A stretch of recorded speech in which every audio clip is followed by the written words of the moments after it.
Hello and welcome back to the Book Marketing Tips and Author Success Podcast. This is Penny Sansevieri with my ever awesome co-host, Amy Cornell. And this is a topic very near and dear to my heart, both because I write how-to, but I also adore self-help.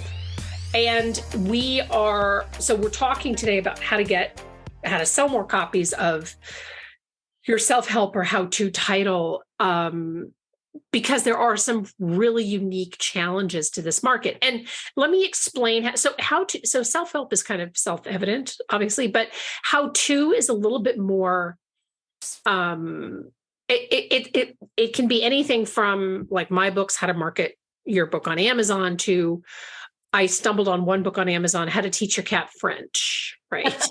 So there's a whole, and obviously the How to Teach Your Cat French book is probably, not real, but it's probably just meant to be funny, but we can hope. Right. We can hope.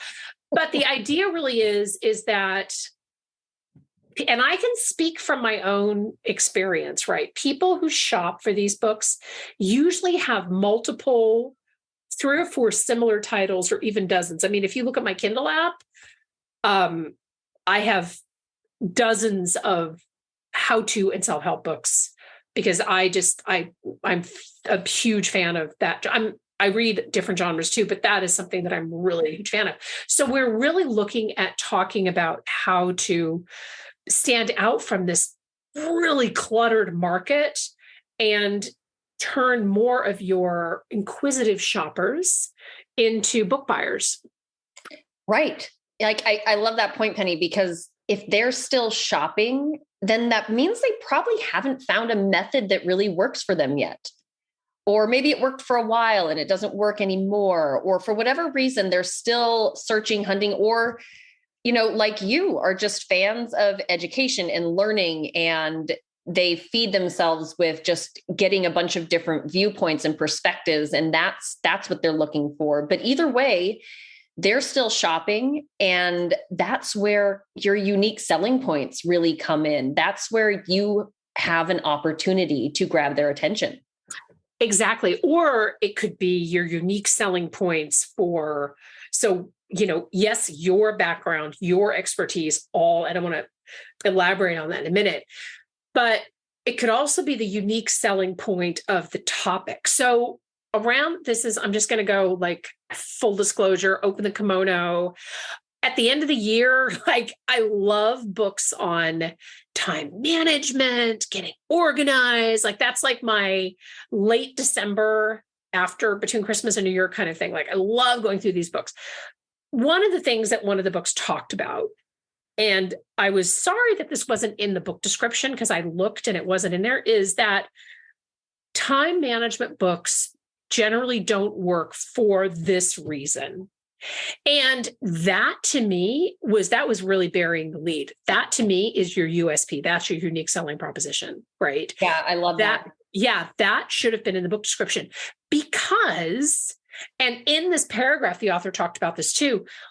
People who buy time managed books, for example, buy a lot of time management books because of this one thing. And I think that is something where if you're going to stand out from some kind of a cluttered crowd like this, right?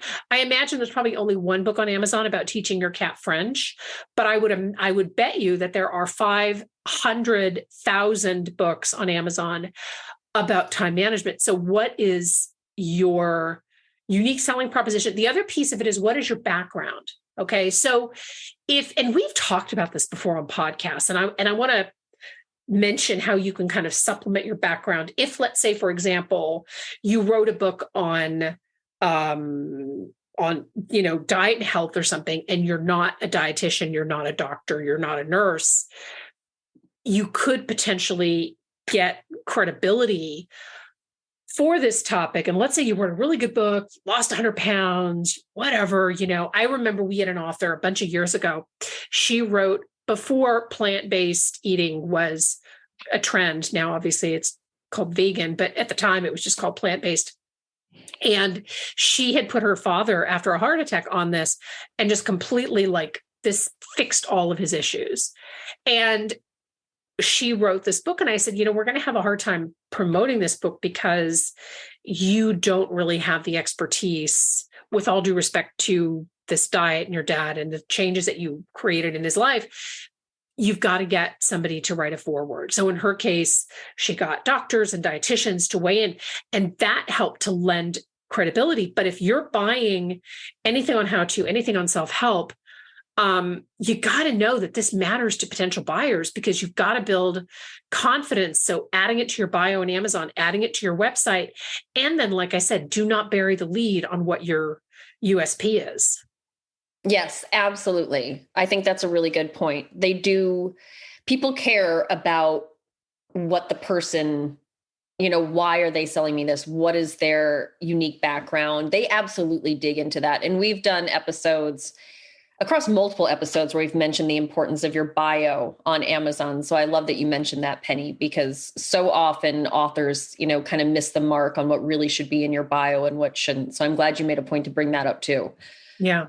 And, and like we already talked about, your potential buyers have likely read multiple titles on this subject. So another important thing you have to dig into is what makes your book unique in the market. So we've kind of discussed, Penny went into what makes you unique, how your background matters, but then this probably sounds like a no-brainer, but y'all would be surprised how many authors come to us with a really solid book, but based on their description and what they've put on their website, they really haven't done a very good job at narrowing down what sets their book apart in the market. And a lot of times, it's because they've got, I think at least, it's because there's some tunnel vision, like they know what's in their book and they know why it works, but they have a hard time translating that to really make the, again, the unique selling point stand out. Why is your book different than all these other titles that somebody else already purchased? And a lot of that is doing some competitive research, not just saying my way is better, but really doing some research into bestsellers, into things that have worked in the past for people. Why did those work? How is yours different? What makes yours special? Sometimes this could even be why you were inspired to write the book. I think, Penny, your point about the woman who wrote that book about a plant-based diet because she had a very personal experience, I think that has a place here as well. And to your point also, what can it fix? This is why, or this is the one problem most people that buy time management are looking to fix, things like that. I love that. And again, it's critical that you work these unique elements of your book into your book description and make it super clear. We cover this a lot with our clients. Bullet points are your friends when it comes to your unique selling points, why your book is different. People don't want to read paragraph after paragraph after paragraph of a book description.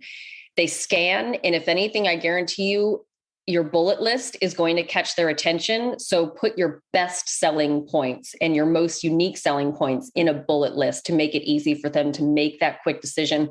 You know what? I want to spend a little bit longer on this book page and figure out like what this book really has to offer. Yeah.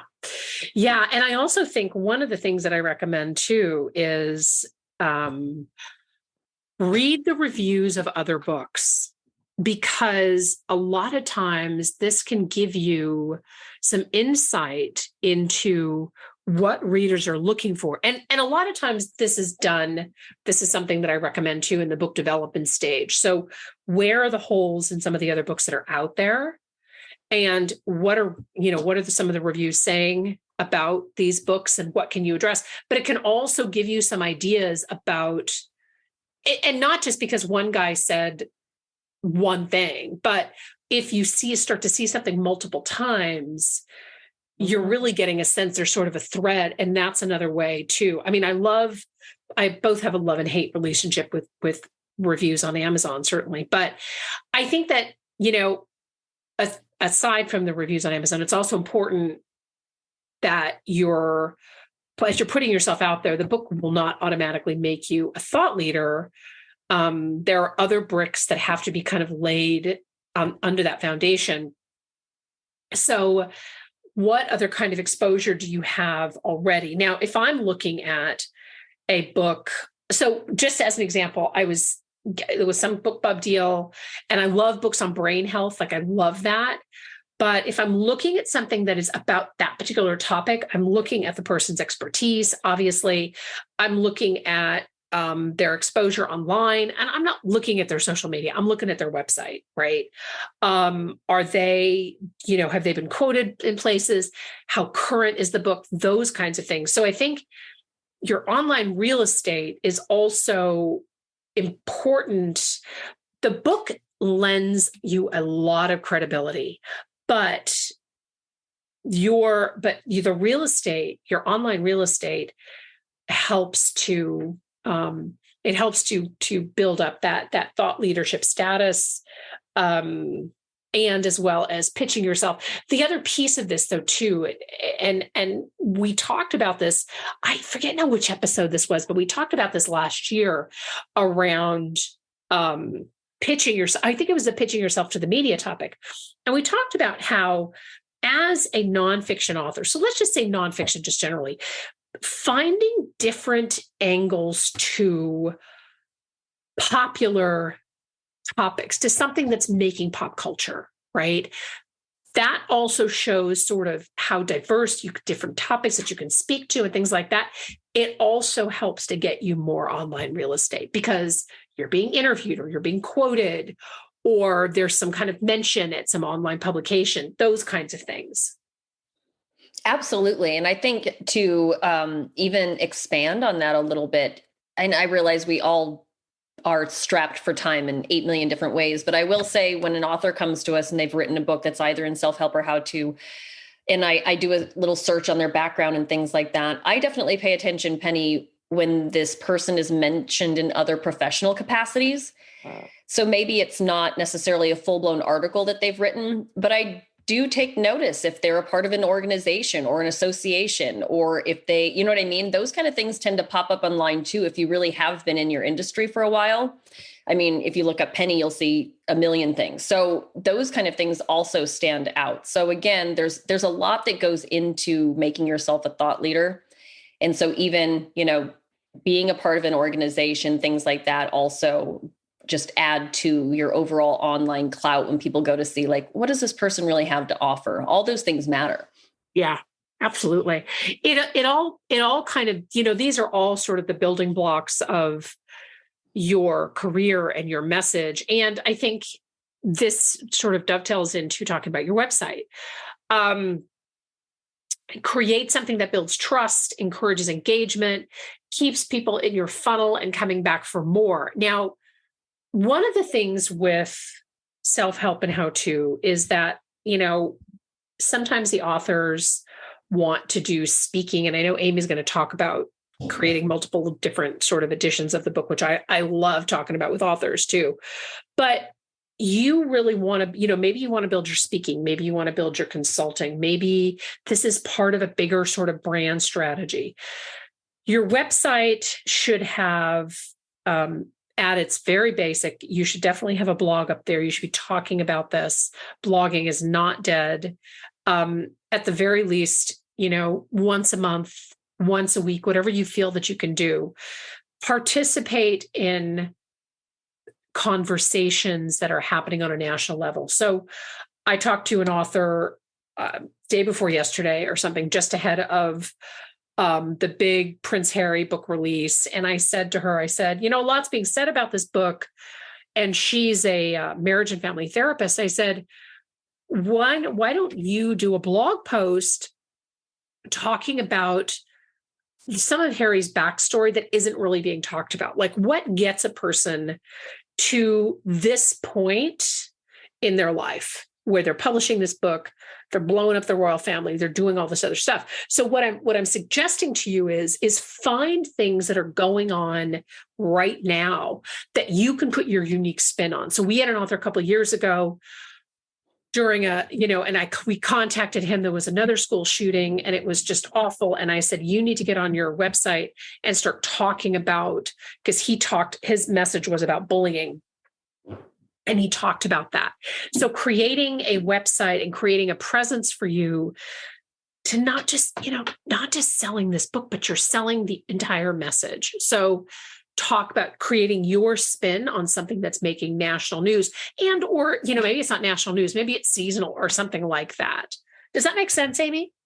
Yeah, absolutely. I mean, it's all about staying current. And I think that was a perfect lead into my next point, is that, you have to have a social media approach. And I'm really sorry for anybody that's groaning, like, I don't want to be on social media. But, this has popped up a few times in this episode already, that trust is a really important element if you're going to sell successfully in the self-help or how-to category.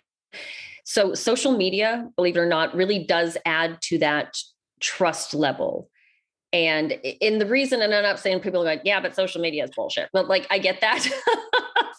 but what I mean about the trust level is that it gives you another opportunity to share your expertise, to share tips. And honestly, it kind of shows that you're on this journey with people as well, because I will say there's a problem with the one and done kind of perspective with self-help or how to. Like, for people, they're working on something. This is not a one and done for them for the most part. So being on social, having a presence, being consistent, reminding them of everything you have to offer, you're on that journey with them, and you give them something to go back to regularly that is supporting your message, your methods, things like that. It really puts you at the next level compared to individuals that throw a book out there and that's all they have to say on the topic. Right. Exactly. That's absolutely true. And I'll tell you something too. If you've been having challenges getting media attention for your book, I would look at some of these elements and see if you're not necessarily participating in that conversation, that's a problem. And that's something that the media will look at as well. Yeah, absolutely. And as Penny mentioned, she teased this a little bit with your future offerings. Yeah. Matter as well. So do you have ideas for releasing additional content? Sometimes it's a workbook or a journal, or there are companion books that expand on your area of expertise or specific aspects of your topic or your method. One-off books, like I said before, they're often challenging, no matter the topic or genre. But when you write self-help or how-to, you're creating a brand that people, again, they kind of want to be able to latch on to that. They want something that's a sure thing. And again, it's about the journey. So creating other elements that fall under your brand umbrella, whether it's mini books or things that you offer on your website, quizzes, all those kind of things also matter. And they also help to bolster your thought leader status. And again, it shows that you have a lot to offer. It shows that you're a sure thing, and people are much more likely to spend their money on a sure thing. And Penny, you worked with an author, and I thought that would be a great example of how she capitalized on expanding her brand under her topic. Yes. So this was a few years ago, and she had a book about buying your first home. And so one of the things I suggested to her was create different funnels dedicated to different market segments. So buying your first home for singles, buying your first home for seniors, buying your first home for Christians. And she actually created different editions of this book that spoke to these individual audiences, which was, and I'm not just saying this because I gave her this idea, but I thought that was very smart. One of the things that I think we oftentimes overlook is we overlook all these different, so we want kind of one book to appeal to all these market segments. And in some cases, that's definitely possible. But many times we are looking for something that's really focused and dedicated to our needs and our concerns. Buying your first home for a singleton is going to look different than buying your first home as a couple, or if you're retired or whatever. So they're all different kind of aspects to that. And I want to just point out what Amy said. We worked with an author who wrote a book, and it was this beautiful journal. It was a life journal for women. It was absolutely gorgeous. She created a workbook from this journal. She created a workbook that was literally just downloadable off of her website. So when we talk about these different editions, yes, there's a place to do this on Amazon, but there's also the opportunity to sell companion books and to sell different aspects of this, even just on your website. Now, she used the workbook. She used the workbook on her website to get people to sign up for her newsletter list. So what she did is she published this journal with a link to the workbook that was only digital on her website, and boom, people downloaded and she built her newsletter. So there's also these aspects of things that you can do. Like we have the book marketing planner, which I'm always so shocked that it's just so successful. People love planners. I love planners, especially around the end of the year. I love planners. But that's the thing that, you have to really realize that your audience is, yes, you have one book, one and done, but thinking about other, other aspects of this and different kind of offshoots that you can create. And I'm not necessarily talking about editions like audio edition or hardback edition, which we just did a podcast on that as well.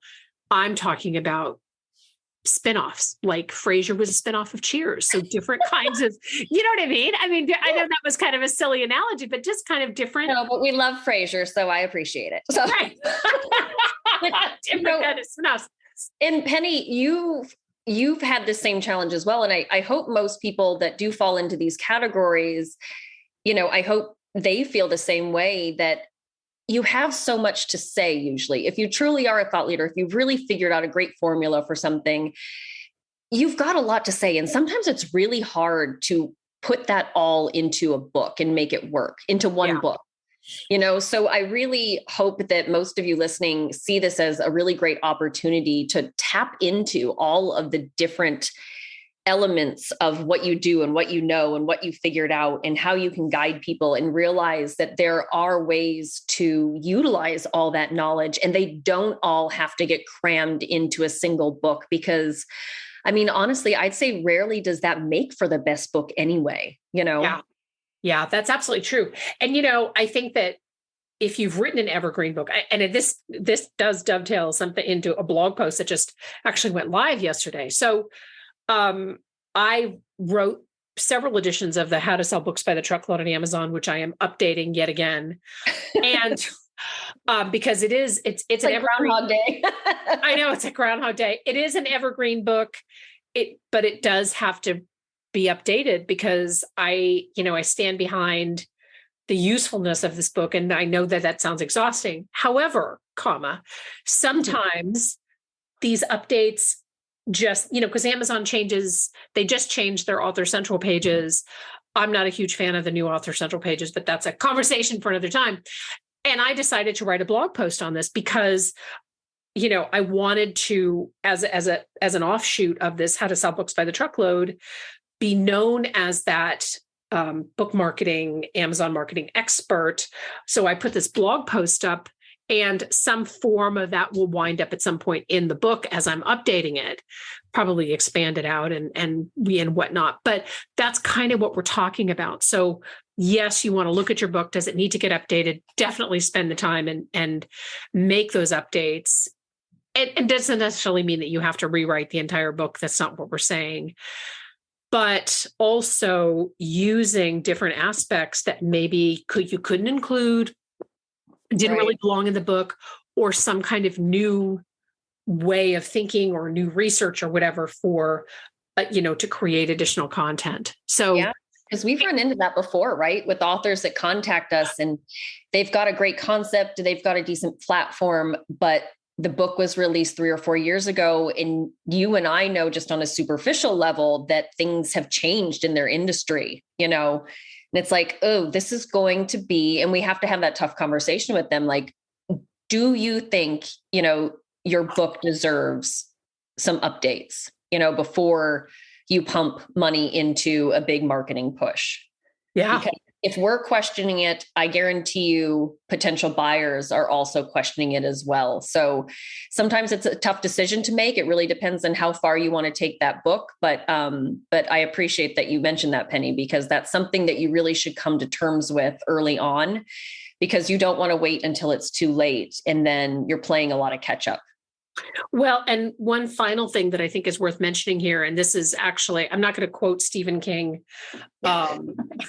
I'm not going to quote Stephen King verbatim, but in his book on writing, he talked about the best writers read. And I realize that he's really referencing fiction here, but I read everything in the book marketing industry. I read every book that comes out on this. Be a fan of your genre. Understand, because it also helps you to kind of understand where the holes are, right? So sometimes I look at these books and I think, oh my gosh, I didn't think of that. I think that's great. And I'll post a review on Amazon and say, oh my gosh, this was a great, this is the thing that stood out to me. It was great.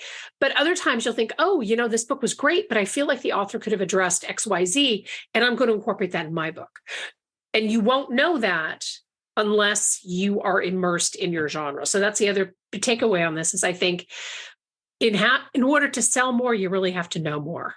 And you have to, position yourself as the expert. It's not going to happen overnight. But at some point, if you stay the course, it definitely will happen.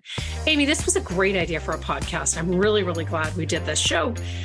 We welcome your feedback. We welcome your input. If you have show ideas, if you want to give us show feedback, and we welcome reviews wherever you listen to podcasts. Thank you so much for tuning in. Bye-bye.